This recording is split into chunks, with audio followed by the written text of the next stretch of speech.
Wes urung iki. Nah, udah chat tadi Mas. Loh. Ya. Oke, kembali lagi bersama saya di PDKT, project dari kami dan tim. Ini adalah episode keberapa berarti? Kedua terakhir lah ya, dibilang ya.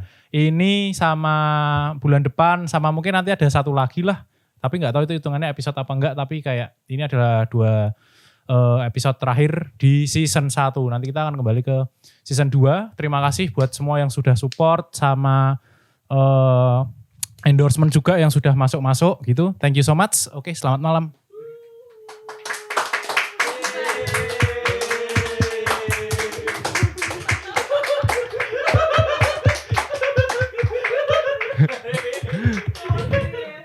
Wes, Bali. Selamat malam. Ya, malam. Sahabat saya ini namanya adalah Andika Kangen Band. Bukan. Ngaco tuh. Ini kalau aku manggilnya sih Joni. Kita pakai panggilan akrab aja lah ya. Ya, boleh. Mas, tegang banget Mas. Apa yang tegang? Ya. Kayak mau nyiapin kayak ngomong di depan umum gitu loh. Santai aja. Oke. Ya. Pertama kali podcast saya. Oh, pertama kali. Iya. Biasanya ngapain aja ini? Ya, biasa saya kerja. Saya ya bisnis. Bisnis. Ya. Boleh diceritakan kamu tuh bisnis apa toh? Saya kebetulan bisnisnya alat medis. Kan sama kayak kamu. Kamu kan kerja di alat medis toh? Kamu, aku, cie. Waku banget. Ya, masuk. Waku banget cowok. Aku kamu. Ini kayaknya baru pertama kali yang ini ya. Apa? Narasumber yang cowok cuman berdua ya. Biasanya waktu Wawan kan ada Gaby, terus yang lain, oh ya selama ini cewek ya. Si Gilang waktu itu ada BK. Gitu. Ini kenapa berdua doang? Kalian kenapa ya mencarikan narasumber cuman berdua ini? Jangan-jangan ini. Apa? Ya? Jangan-jangan jawab sendiri lah. Oke, bisnis Oke. kesehatan. Kita memang kebetulan sama, tapi perbedaannya adalah saya budak korporat, Anda owner. Betulkah seperti itu? Ya, kebetulan saya owner. Jadi memang saya belum pernah kerja di tempat lain memang. Jadi waktu pertama kali kerja langsung jadi owner. Kok bisa itu? Ordal ya? Enggak, karena terpaksa. Ya, jadi apa? Ceritakan coba. Ya. Terpaksanya kenapa ini? Saya waktu mulai bisnis itu tuh enggak sengaja. Jadi istilahnya kayak kecemplung gitu loh. Ya, jadi waktu saya mulai bisnis ini waktu saya kuliah. Ya, jadi tahun 2004 saya kuliah di Satya Wacana, UKSW. Saya kuliahnya tapi ekonomi. Oke. Ya, terus tahun 2006 itu saya ambil mata kuliah marketing.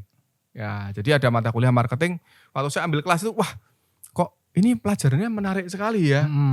Saya kepengen praktek gitu loh. Nah, ini kalau nggak dipraktekin percuma ini. Kelihatannya menarik ini. Ya, kebetulan pas di kondisi di keluarga saya ini secara ekonomi saya lagi nggak baik-baik saja gitu. Jadi papa saya ini bisnisnya lagi kena guncangan gitulah. Jadi semua dijualin, bayar sekolah saya aja kesulitan. Jadi wah, saya harus do something ini. Kalau enggak gimana kuliahnya. Terus saya waktu kuliah marketing itu, wah saya harus praktek nih. Tapi jualan apa? Tiba-tiba beberapa hari kemudian saudara saya yang di Jakarta itu kirimin saya sampel.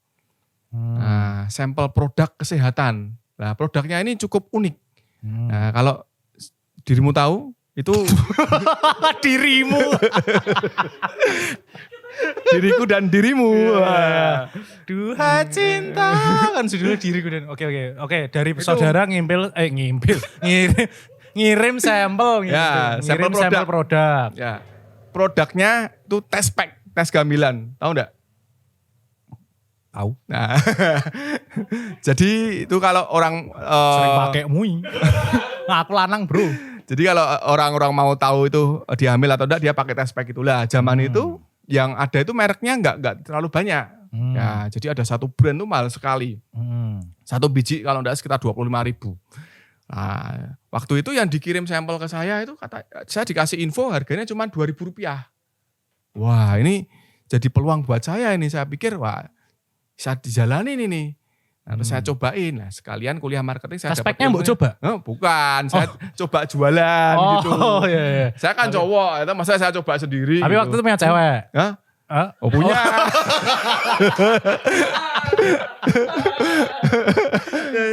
Tapi enggak boleh lah, coba-coba lah. Oh, iya, masa orang untuk coba-coba. Kalau produk untuk coba-coba boleh ya. Iya. Oke. Terus habis itu. Nah, jadi aspek itu saya terima. Oke lah, aku cuman bayangannya cuman begini John, ya Johnny kan. Iya. Ya. Bayangin cuman gini, wah ini Rp2.000 ini. Kompetitor saya 25.000. Saya jual 5.000 aja ada untung 3.000. Ya kan saya cuman berpikir simpel. Jadi wah bayangin nih kalau saya bisa jual 1.000 picis sebulan 3.000 kali 10 3 juta. Waktu itu lumayan. Ya, 2006 mahasiswa gitu loh. Ya 2006. Nah, akhirnya saya coba nih. Kelilingin lah itu tespek itu ke apotek. Pertama di Salatiga dulu. Nah, di Salatiga saya coba apotek 1, apotek 2. Diusir saya.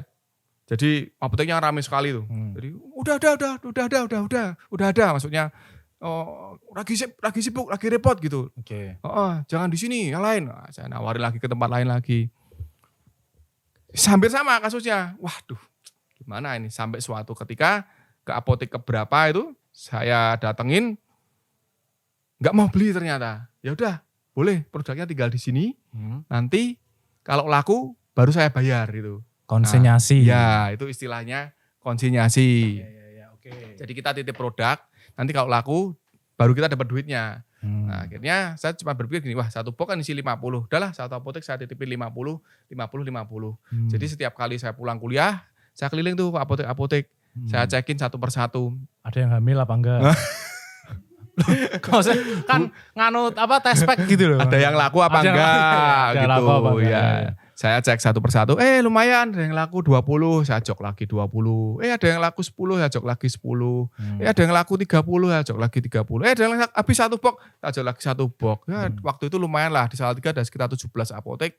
Saya bisa cover separuhnya aja udah lumayan kan. Nah, terus saya mulai kembangin lah ke Ambarawa, ke daerah Boyolali, ke daerah Ungaran. Nah di situ kan banyak apoteknya. Okay. Nah terus dari situ nih John. Jadi saya mikir lah terus ngembanginnya gimana. Nah saya berpikir wah ini produk ini bisa dipakai di rumah sakit nih. Nah saya coba masuk ke rumah sakit. Ternyata bener. Lab di rumah sakit itu ternyata butuhin itu juga. Nah, tespek itu. Nah, akhirnya saya coba ke rumah sakit. Gak gampang. Di rumah sakit kan birokrasinya macam-macam. Ya, saya ditolak, diusir. Gak bisa datang sekali langsung dibeli. 10 kali lebih, 11, 12, 13, bahkan 15 kali belum tentu dibeli. Gitu. Nah, tapi itu yang seru gitu. Jadi itu men-challenge saya. Wah gimana ya caranya bisa masuk di sini. Nah kalau bisa masuk kan wah enak ini kan barang habis pakai, habis beli sekali pakai beli buang gitu ya, sekali pakai buang. Nah dari situ saya berjuang gitu. Yang paling seru itu waktu saya nawarin di Salatiga sini ada rumah sakit swasta yang cukup besar juga. Nah saya kepengen masuk di situ. Nah, terus saya ketemu sama ibunya. Pertama kali saya diusir, sudah ada, suppliernya sudah ada. Wah itu kalau istilahnya kalau orang biasa mungkin diusir, jadi patah semangat gitu kan. Nah, tapi kalau saya enggak, malahan begitu saya diusir, wah saya justru mau cari caranya gimana supaya bisa dibeli. Dibeli gitu. Ya. Nah. Oke. Tapi enggak dipukuli, kamu enggak mukuli orang itu. Enggak lah. Awakmu gede. Sorry. Tapi dia itu kita. Oke, terus berarti tidak pantang menyerah. Ya. Melanjutkan ke situ lagi atau ke rumah sakit lain, tetap ke swasta itu? Tetap si rumah sakit A itu ya, kita sebut aja A ya. Saya ulang-ulang terus saya cari gimana sampai bisa masuk. Istilahnya saya harus nemukan peluangnya. Nah gitu. Nah ini yang menarik ini. Jadi setiap kali kita menemukan sesuatu, itu pasti ada solusi, ada jalan keluar. Kalau kita mau cari. Nah, setiap kita melakukan sesuatu, kalau mau cari peluang, itu pasti ada. Oke, menarik ini. Nah, ini menarik nih. Kalau kita mencari sesuatu, pasti ada solusi. Iya, misalkan kita dapat problem ya, kita dapat problem, pasti ada solusinya. Kalau kita mau cari loh ya. Oke. Ya, contoh gini, ini saya dapat problem, saya pengen masuk rumah sakit A ya. Ini yang saya alami nih. Jadi saya waktu itu menemukan peluang seperti ini. Jadi kondisinya saya cuma melihat bahwa rumah sakit itu kan sifatnya selalu urgency, bener kan? Betul. Enggak mungkin kamu sakit, aku besok mau sakit DB besok mau masuk rumah sakit itu kan enggak mungkin kan? Untuk pekerja tertentu bisa jadi. Bolos sih lebih tepatnya. Izin sakit, etok-etok, ngapusi. Oh enggak. Woi, enggak, bahaya. Iya, betul. Sifatnya sito. Sito ya, itu salah satu istilah dalam medis ya. Jadi orang istilahnya sakit itu nggak ada yang direncanakan. Nah, tiba-tiba pasien rumah sakit itu kan bisa jadi banyak overload gitu kan, bludak. Nah, pasti suatu hari rumah sakit itu akan mengalami kehabisan stok. Oke, betul. Nah, ini kan problem buat dia. Nah, kita harus bisa mikirin solusinya. Nah, waktu itu supplier di Salatiga itu jauh-jauh. Di Semarang, Jogja, Solo, bahkan Jakarta gitu. Nah, aku cuma berpikir lah, terus nek kejadian sampai kehabisan barang mau gimana? Pesan di Jogja waktu itu paket belum secepat sekarang. Pengiriman bisa jadi 2-3 hari, 4 hari, bahkan seminggu ya kan. Nah, di situ saya cuma ngomong sama bagian purchasing-nya, Bu, Ibu nggak usah order ke sana, misalkan nanti suatu hari Ibu ada kehabisan barang atau butuh cepat, hubungi saya gitu. Nah, dari situ si ibu ini ya udah nggak apa-apa. Nanti coba ya kalau saya butuh ya. Beberapa hari. Tapi sorry kepotong. Tapi kan kamu tadi jualannya test pack. Maksudnya ketika barang habis butuh tuh test pack itu atau ada barang ya, ternyata? awalnya saya cuma test pack aja.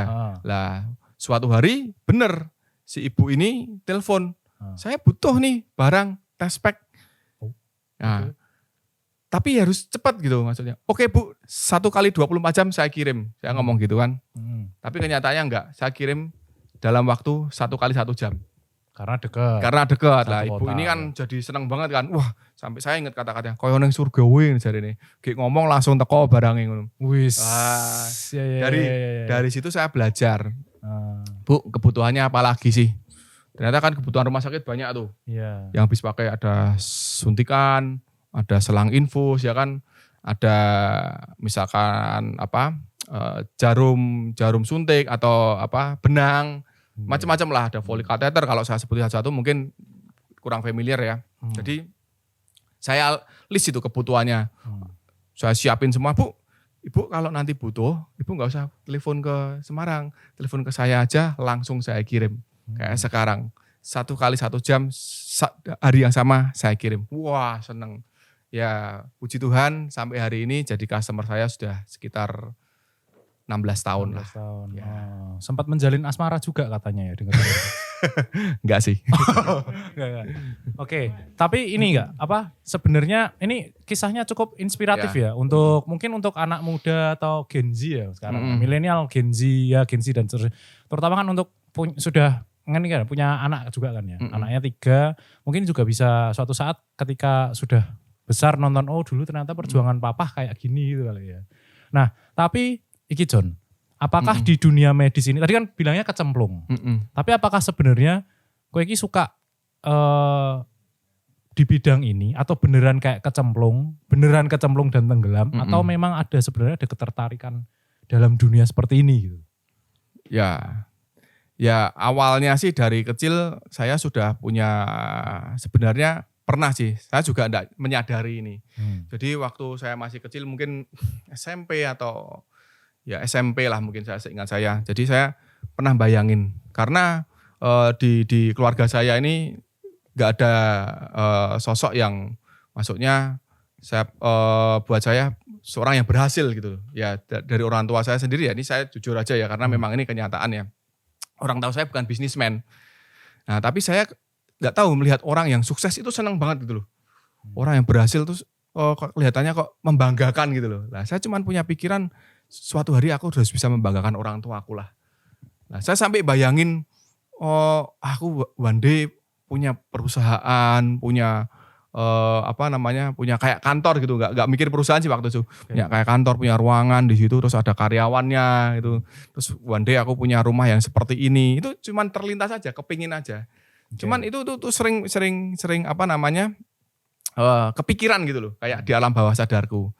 Nah, terus waktu saya apa namanya kecemplung di bisnis ini ya, itu yang jadi istilahnya membuat saya men-trigger saya untuk tidak menyerah gitu loh. Padahal kan nggak gampang juga jalani bisnis ini. Ya. Jujur waktu 1-2 tahun pertama itu rasanya juga kadang pengen nyerah. Ya karena itu kadang kok belum dapat hasil, nggak dapat progres, malah kadang mengalami kerugian. Nah, itu yang sering dialami anak-anak muda sekarang ya. Termasuk aku pribadi pun kadang kayak kok belum ada hasil ya. Ini kapan atau jadi rasanya pengen kayak ini bener gak sih? Ini sebenarnya tuh bener di jalan ini gak sih atau harus gimana? Nah itu 1-2 tahun itu terus pada akhirnya apa yang kamu lakukan? Nah, menurut saya sih yang penting konsistensi ya. Kalau kita melakukan sesuatu, kalau apalagi bisnis 1 tahun 2 tahun itu belum terlihat. Nanti akan terlihat di tahun ketiga, keempat, bahkan kadang tahun kelima. Nah gitu. Yang penting mau ngelakuin aja. Ya mau ngelakuin aja. Ya, mulai aja kayak hashtag acara ini kan. Ya, mulai aja dulu. Nah, mulai aja dulu. Betul. Iya. Tapi emang sih, ini tapi mungkin gak cuma di bisnis ya, kali di semuanya ya. Maksudnya kayak kita podcast, konten, terus mungkin apalagi pekerjaan-pekerjaan yang saat ini dilakukan ya memang harus salah satu kuncinya ya konsisten ya. Iya, gak cuma bisnis kan. Semua konsisten. Ya. Kalau enggak ya itu tadi belum ada hasil baru sebulan 2 bulan. Bahkan menurutku orang-orang di luar sana yang mungkin sekarang sudah top lah istilahnya kayak idolamu lah Tung Desem. Wah. Itu pasti dia konsistensinya pasti sangat luar biasa itu. Iya. Ya. Nah, ini kita sudah diam-diam mendatangkan Tung Desem. Tung Desem aja. Nah, enggak tahu toh? Nah, kita sambut Tung Desem Waringin.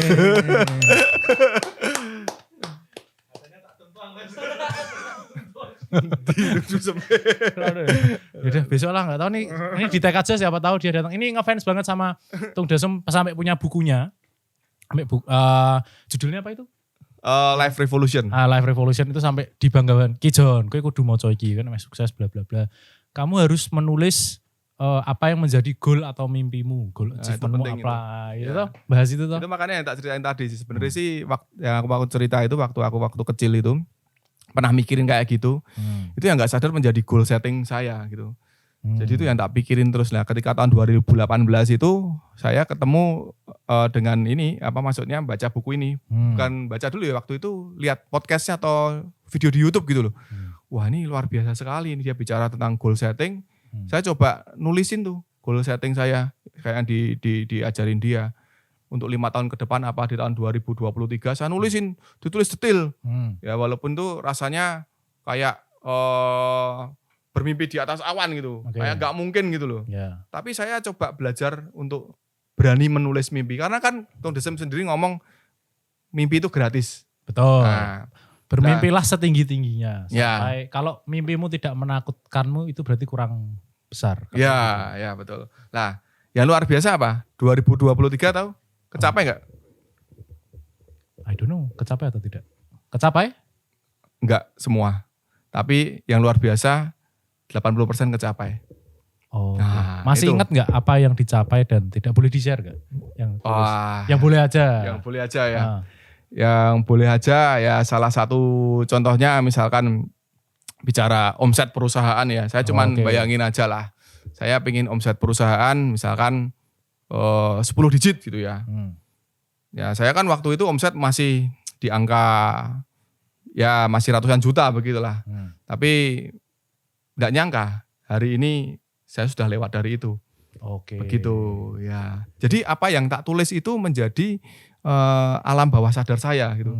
Dan itu yang selalu membangkitkan kalau pas saya patah semangat atau saya lagi istilahnya apa tuh anak-anak muda kalau enggak move on itu lagu apa? Galau. Galau. Susah move on, gagal move on. Burnout apa-apa. Overwhelm. Overwhelm lah gitu. Ini mental apa? Itu mental illness. Itu yang bisa membangkitkan semangat saya lagi gitu. Ya, tapi yang pasti yang goal yang ditulis itu semuanya harus positif ya. Seperti itu. Kalau yang nggak berhasil ingat nggak? Maksudnya biar Oh ini cuman bicara berhasil toh nih. Gitu. Padahal enggak, contohnya ada. Ada ya. Masa aku yang nyebutin kan enggak enak, soalnya aku ada tahu satu. Jadi tahun 2023 saya kepingin six pack. Saat tulis itu goalnya. Ya. Ya lumayan lah. Sudah 2 pack cuman ketutupan lemak masih. Aku selalu mengingatkan, John ingat ya, itu 2023, ya nggak tahu dia mau tulisnya kapan, tapi pokoknya kan dia selalu nulis tuh 5 tahun. Dulu kalau aku tuh nulisnya tuh setiap ini per tahun. Terus gara-gara ketemu dia 2019, maksudnya kan kerja di Jakarta pulang, gue coba buat 5 tahun, akhirnya tak buat 5 tahun, terus kita share apa, salah satunya six pack itu. Terus saya ingat kayak, John iki wis meh 2022, 2023 bla bla bla, gue gampang six pack cepet. Ya sampai sekarang. Oke, ini kan dalam rangka tadi kita bahas kesehatan. Ini memang sebetulnya pas sih kita temanya ini di minggu ini sebenarnya atau bulan inilah, bulan April ini adalah memperingati Hari Kesehatan Seluruh Dunia atau International bahasa Inggrisnya apa ya? International Health Organization. Healthy. Oh healthy. Pokoknya Hari Kesehatan secara global. Oke. Nah, menurutmu kepentingan, menurutmu kesehatan itu sepenting apakah buat Andika sendiri yang kebetulan juga pelaku bisnis di dunia kesehatan? Ya, sangat penting ya kesehatan ya. Itu lebih penting dari kita ngomong harta yang kita cari selama ini mungkin ya. Lebih penting dari apapun lah. Ya wes bagi hartamu sih. Aman, gampang kalau itu. Asik. Wes nanti kita dikasih TV plasma di bawah. Todong. Oke. Penting ya. Itu kesehatan tuh mungkin bisa ngomongkan segala-galanya. Kita bisa bilang segala-galanya ya. Ya kita cari uang untuk apa, cari harta untuk apa kalau kita nggak sehat gitu. Ya itu berarti istilahnya mulai sejak dini kita harus jaga. Kalau bisa mulai umur masih 20 itu kita sudah sadar akan itu tuh jauh lebih baik. Ya karena apa yang kita lakukan hari ini tuh akan menentukan besok. Kita nggak nyadar mungkin hari-hari ini rapopo lah aku makan sembarangan, rapopo lah aku nggak olahraga. Tapi itu nanti kerasa umur 40 tahun. Lah ini yang baru saya rasain. Apa itu? Ya dulu kenapa kok nggak six pack ya? Enggak. Maksudnya dulu itu kan saya suka konsumsi mie instan apa segala macam. Ya mungkin efek dari itu juga. Mungkin kalau saya nggak konsumsi seperti hari-hari ini badan saya bisa jadi lebih fit dari sekarang gitu. Iya. Ya. Itu pengalaman pribadi ya. Pribadi ya. Nah, kita mungkin bertanya ke yang ekspertis kali ya. Kebetulan kan istrimu dokter ya. Nah, ini mana ini istrinya? Kita panggil dulu ini. Wis dikantongi ya. Kan di sini istrinya ya. Di sini. Iya, sini. Apa ini toh? Yang tak panggil dulu. Wis. Yang yang kemu. Oke. Kita panggilkan saja. Ini dia Dokter Florence, siapa sih namanya? Sini kamu sini. Tolong ini apa? Jenny namanya Jenny. Saya Joni, dia Jenny. Tolong dipasangin ini klip mana? Oh sudah. Loh, udah. Oh kursi. Hai. Sini duduk. Apa? Duduk. Woi.